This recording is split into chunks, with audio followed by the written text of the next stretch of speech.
Welcome to my channel. दोस्तों, आज हम बात करेंगे स्नीजिंग के बारे में। कई व्यूअर्स के रिक्वेस्ट पर आज मैं ये वीडियो बना रही हूँ। एक्चुअली क्या होता है, जब भी खांसी जुकाम और सर्दी होती है, जब विंटर सीज़न में हर किसी को ये प्रॉब्लम होती है। कई व्यूअर्स की ये शिकायतें होती है कि बच्चों को ऑलवेज़ 12 ही महीने बच्चों को स्नीजिंग प्रॉब्लम हो जाती है। इतना उनको एलर्जी है, बस सुबह उठते बेड से नीचे पाँव रखा और उनकी छींकें शुरू हो जाती है। जैसे ही सोकर उठे उनकी छींकें लाए, एक नहीं दूसरा दो नहीं, ऐसे बस लगातार छींकें होती जाती है, जिससे उनको परेशानी होती है। दोस्तों, ये सब है ना, इम्यून सिस्टम स्ट्रॉन्ग ना होने की वजह से होता है और उनको बहुत मतलब एलर्जी की वजह से भी होता है। तो इसके लिए हम बहुत सिंपल सा उपाय है, हम आपको बताएंगे आपको करना क्या है।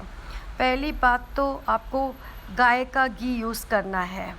गाय का घी लाकर आपको अच्छा सा ऑर्गेनिक गाय का घी हो तो अच्छा है, नहीं तो आप जो घर पे मलाई से जो मलाई बचती है, जो नहीं हम है ना घर पे दूध आता है उसकी मलाई आती है, उससे आप घी बना के खास करके अपने नोज़ के लिए आपको वही यूज़ करना है। नोज़ के लिए या नाभि के लिए आपको घर का बना हुआ शुद्ध घी, घर का जो बनता है ना, वो प्योर ऑर्गेनिक घी हो जाता है। इवन आपको कई लोगों को कभी है ना बॉडी मसाज के लिए भी वही चीज़ यूज़ करनी चाहिए, जो घर पे निकला हुआ शुद्ध घी। तो वो तो सभी जानते हैं मलाई से घी कैसे निकलता है और बहुत प्योर निकलता है। आप उसको लेना है और आपको है ना रात को उसको सुबह एक बार है ना रात को आपको थोड़ा हल्का सा वार्म करना है, बिल्कुल हल्का सा वार्म से भी बहुत कम वार्म, वो आपको कर आपको अपने नॉस्ट्रिल में डालना है। इससे आप देखोगे आपको बहुत ज़्यादा फ़र्क होने वाला है और उसे आप देखोगे, क्योंकि जो है ना रात को क्या होता है, कहीं जिनको एलर्जी होती उनका नोज़ रात को बंद हो जाता है, ब्लॉक हो जाता है, वो सांस नहीं ले पाते, उनको मुंह से सांस लेनी पड़ती है। तो अगर आप इस घी को यूज़ करते हो तो आपकी वो प्रॉब्लम सॉल्व हो जाएगी और उस प्रॉब्लम को आपको सॉल्व करने के लिए कोई ज़्यादा आपको है ना एफ़र्ट नहीं करना पड़ेगा। जस्ट आपको 2 बूंद जो दोनों नॉस्ट्रिल में आपको रोज़ रात को एवरीडे बिना स्किप किए आपको अपने नोज़ पे डालना है। तो उसके लिए आप ड्रॉपर भी यूज़ कर सकते हो।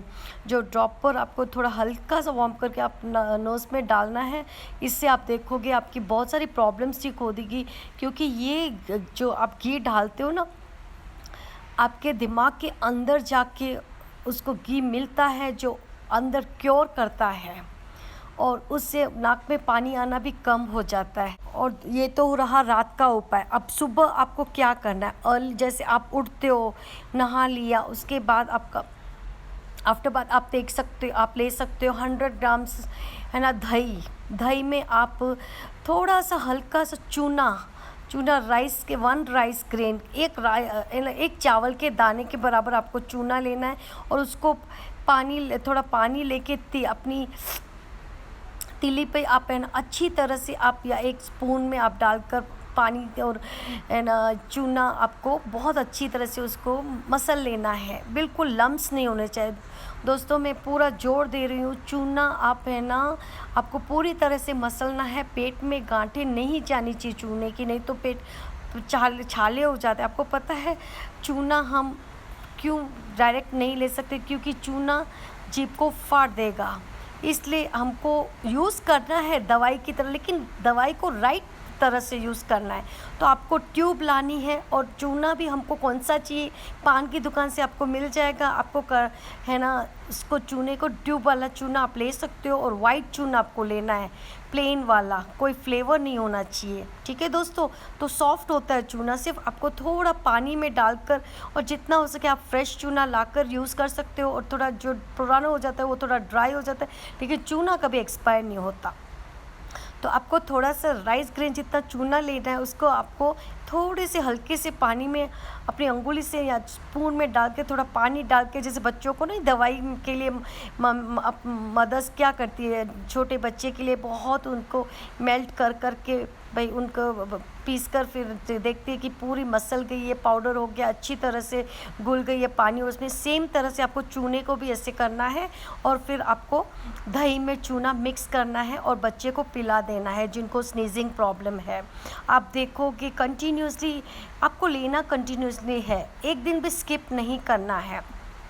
तो आप देखोगे एक महीना 15-20 दिन से अपने आप देखना शुरू करोगे, जितनी एलर्जी कितनी है उस हिसाब से आप धीरे धीरे आप देखोगे। किसी को थोड़ा ज़्यादा टाइम लगता है, किसी को हफ्ते 10-15 दिनों में फ़र्क दिखाई देने लग जाएगा। ये आप है ना कंटिन्यूसली आप बच्चों को 1.5 महीना 3 महीना करिए, आपको बहुत फ़र्क दिखाई देगा, लेकिन बिल्कुल स्किप नहीं करना है। मैं तो आपसे यही कहूँगी दोस्तों। चूने के लिए मैं आपको डरा नहीं रही हूँ, चूना एक बहुत अच्छी चीज़ है, लेकिन बस सही तरीके से हमको लेनी है। क्योंकि हम चूना इसलिए डायरेक्ट नहीं लेते जीभ पर, क्योंकि जीभ को वो फट सकती है, जीभ को है ना कट लग जीभ को वो ये पूरा कट लग जाएगा। और मैंने आपको 2 उपाय बता दिए, और मैंने चूने की पहले भी है ना मैंने एक वीडियो बनाई हुई है जो चूने लेने से आपको क्या क्या डिटेल में बनाया, क्या क्या फ़र्क पड़ सकता है। दोस्तों आप जाके मैं डिस्क्रिप्शन बॉक्स में डाल दूँगी। दोस्तों आपको मेरा वीडियो अच्छा लगा हो तो लाइक को सब्सक्राइब कीजिए।